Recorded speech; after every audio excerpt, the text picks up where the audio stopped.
Welcome back to the channel. Today is time to go deep, man. We've done a lot of the surface level stuff of, the kind of stuff that I've learned, but this one is going to be really, really personal. And maybe a lot of you can kind of relate to it because, as the title says, your past does not equal your future. And why this is very, very pivotal to me, you can see not only on this channel, but if you go and check out my Instagram, Jamie C. Nicholas, a lot changed. And part of success is continually reinventing yourself. But I haven't always been successful. I come from a council estate. My mum was kind of working class. We weren't poor. I was very, very lucky in that my mum brought me up on Marks and Spencer's food and showed me the nicer things in life, even though we maybe couldn't afford it. In a previous video I mentioned, she used to get in debt and take out these loans and buy these extravagant things that maybe she couldn't afford.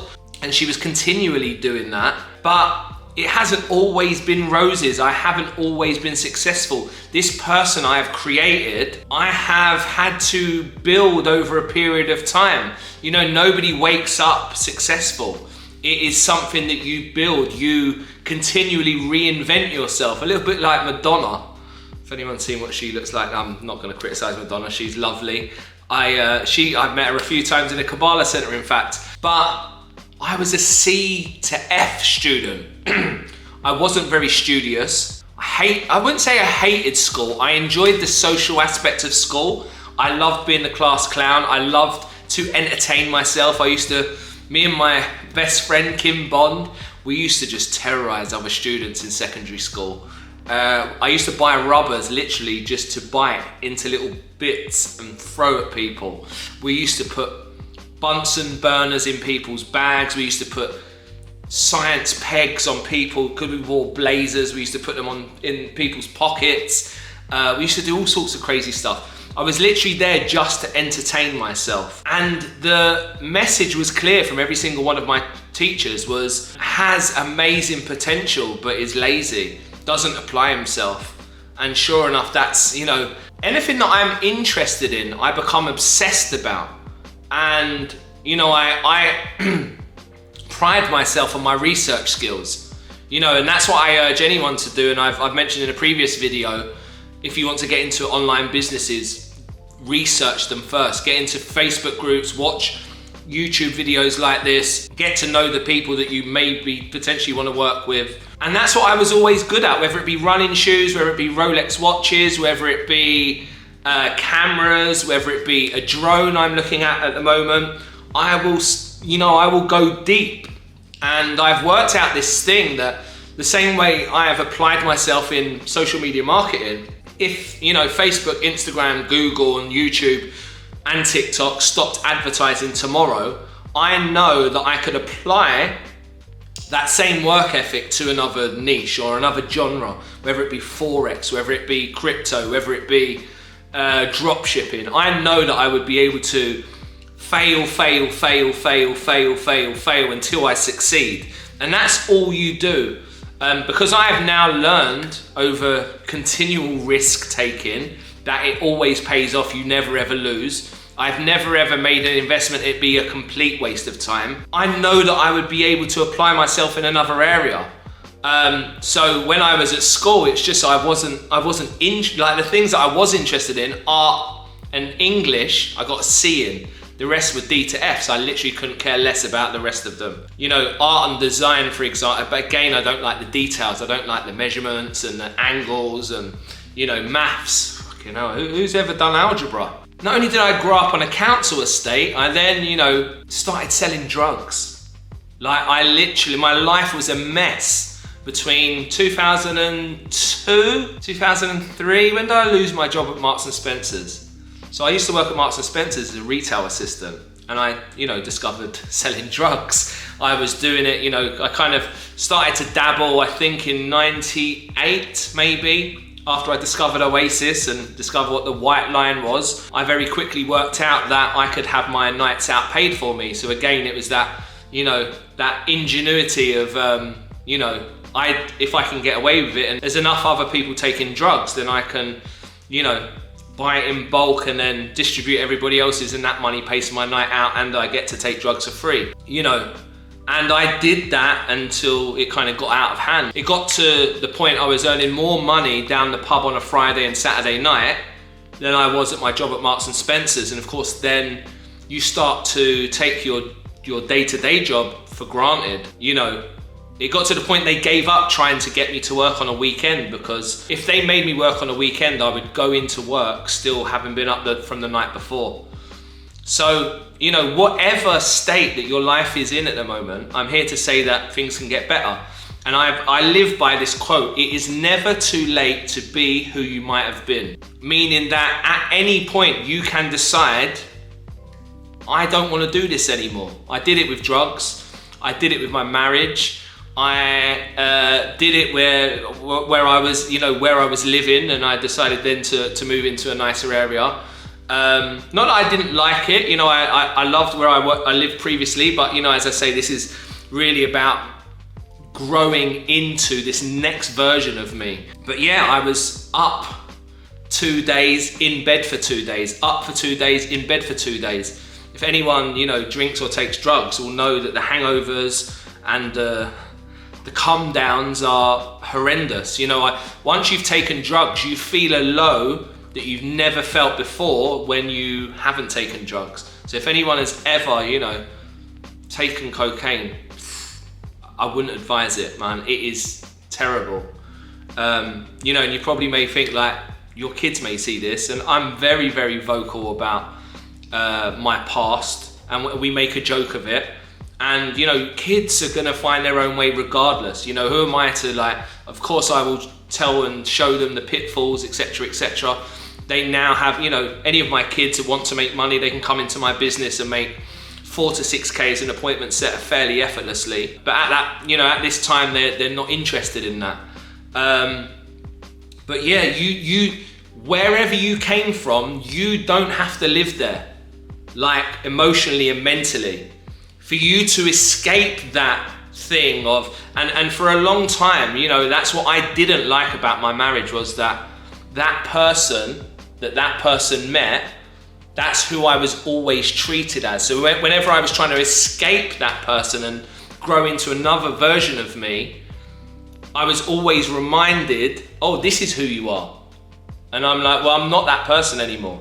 Oh, no, but you are. And they almost like that version of you, because then they're on the moral high ground. So in fact, when I started to hang out with friends at work, and like my female friends, I loved the fact that people were just going out for a drink and it didn't end up back at a house, because I got into a habit. Anytime I went out, I'd end up in Camden, I'd end up, calling it on, end up out for 2 days. So whilst I absolutely caned it between 2002 to 2009, I lost my job from Marks and Spencer's, then selling drugs became my day-to-day. I've had some crazy nights with Blake and Amy Winehouse, my then girlfriend, Sam. We used to knock about in the good mixer during the day. She used to come in and play pool. I've met some crazy people, growing up in Camden. There's a lot of famous people that take drugs, and I've met the majority of them. It's a bit of a scummy lifestyle, and the whole game of selling drugs is based on deceit, especially with white powder, where it's cut and then it's cut again, and you buy pure and then it's not pure, of course, and it's only pure as the last person, and I became quite the connoisseur of, I like nice things, of course. I always wanted the best. I always wanted a bit of cocaine that looked like the Millennium Falcon. Otherwise I wasn't, my friends famously called it fish and chips, because I would go out with a wrap like that, and it would just be, and I was always very generous. In a lot of, looking back, in a lot of instances, I paid for a lot of friendships. I would, on a Tuesday night, I had my friends that maybe were unemployed. I would pay for them to come out with me, take drugs with me, go back to their house. watch YouTube, all very transactional, all very selfish, and looking, but like we don't have anything in common other than we like to take drugs. And this thing of, you know, almost like escapism. Like a lot of people that take drugs is because they're not happy with their current reality. And, you know, I was definitely one of those people. My way of dealing with problems in my marriage was going to the pub. And then, you know, as I started to discover self-development, then I dealt with it a lot. I would go for a walk, you know, and then I'd go for a walk around the block, or, you know, I would escape to the gym, or started to deal with things a lot more healthily. And this has been my biggest challenge, is that for me to realize all of this success and for me to build my wealth, I had to give up everything that I knew and loved. My marriage and my family, I had to move out of that environment because I knew nothing could grow there. You know, whatever I did, you know, I preferred female company. Of course, that's very, very difficult for somebody who's maybe a little bit insecure, doesn't like, you know, and in societal norms, people can't fathom boys and girls being friends. Where I prefer the, you know, deep and emotional chat of females to the ego-driven male bollocks. And in a lot of instances, looking back, drinking and taking drugs allowed me to overcome social anxiety. You know, I wouldn't really feel, after 3 drinks, I was Jack the Lad. I was, you know, my personality came to life. And now I can be that person without this external social lubricant, you know. And I know it's something that you do as a kid, and, you know, you start, you know, you have a drink on a park bench, typically some cider, the strongest you can get, at least in the UK anyway. We're not like the French who have wine with dinner. We have a very different relationship with alcohol. And then it got to the point I couldn't drink without taking drugs, you know. And from going so long for selling drugs to then try and going back to a normal job, you know, I ended up lasting 5 minutes at a place called Dial-A-Phone. I did the 2 weeks training with a friend, in fact. You know, I couldn't deal with the fact that I was going to be spoken down to for 8 hours. You know, once you become your own boss, you know, regardless of what your business is, it becomes very, very difficult for you to adjust to somebody telling you what to do. You have this ego. Like now, for example, I'm my own business owner. I couldn't then go back to another job where somebody then manages me, because I'm so used to managing myself. It's very, very similar. You know, you can walk to the end of your stairs for one move, one deal, for 50 quid, or you can work 8 hours a day for 50 quid. You know, I mean, I know the wages have gone up since then, and I lasted 5 minutes. Somebody came in and said, oh, you know you haven't started yet. And I was like, well, no, I don't start till 1:15. Well, we've got calls coming in. Can you plug in your headset? Plugged in the headset, call comes through, the computer's not on, so I can't see the details. And I just went, ooh, ended up taking out the headset, threw it at us, like, you take the fucking call. And then she, what do you mean? I said, I'm fucking out of here. Ended up walking out. I had to tell my mum, God bless her soul, that the unsatisfactory references, because of, I gave Marks and Spencer's where I got sacked from because I was such a toe rag from not only selling drugs, but I stopped going in on a Saturday, etc. So my life became very chaotic. It wasn't until I had my eldest son that I then, you know, you're no longer the most important person in your world. That's when I started to turn my life around. But yeah, going back to, you know, maybe you are not happy where you are. You know, I realized that I couldn't grow in the environment that I was in, and that I would need to give up that relationship and subsequently my children for me to then become for me to be the truest version of me, because I felt like I was having my wings clipped. You know, I wanted to have a coach, I wanted to train people, I wanted to, you know, and somebody who is insecure and, you know, got a problem with everything that you do, it becomes very, very taxing, to the point you're like, I can no longer do this. I ended up straying with was my peace, you know, didn't care what I was doing, just liked me for me, wasn't about control. It wasn't about, it was genuine care.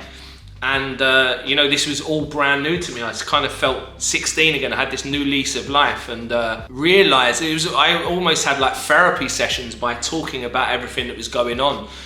Between the self-development and those kind of talks, I realized, this isn't healthy.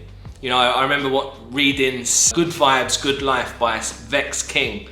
And I was just like, this isn't love. Our way of staying together was for me to continually get into debt so I couldn't move out even if I wanted to.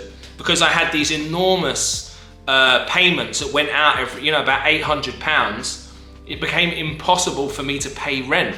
So therefore I stayed stuck because, I wasn't there because of love or because we were working, and we went through a lot of different things, a lot of stuff that I would learn through my self-development and through my affair. I would then try and apply into my marriage and, try and make it better, but ultimately she wasn't that person, and you label yourself, oh, I'm not a techie person, or I'm not this person, or I could never do that. I'm here to say you can be whoever you want to be. You have to put in the reps, but you have to be dedicated to change. 9 times out of 10 people won't change until they have to, until it becomes so painful for you to make that change. And that's what happened with me. I was just like, I just can't do this anymore. As much as I want, and that will always be I wouldn't say my biggest regret, because I don't regret it, but the biggest challenge for me. And if you think like how society is set up, all of the things that are good for us typically taste horrible, like chocolate and crisps and chips.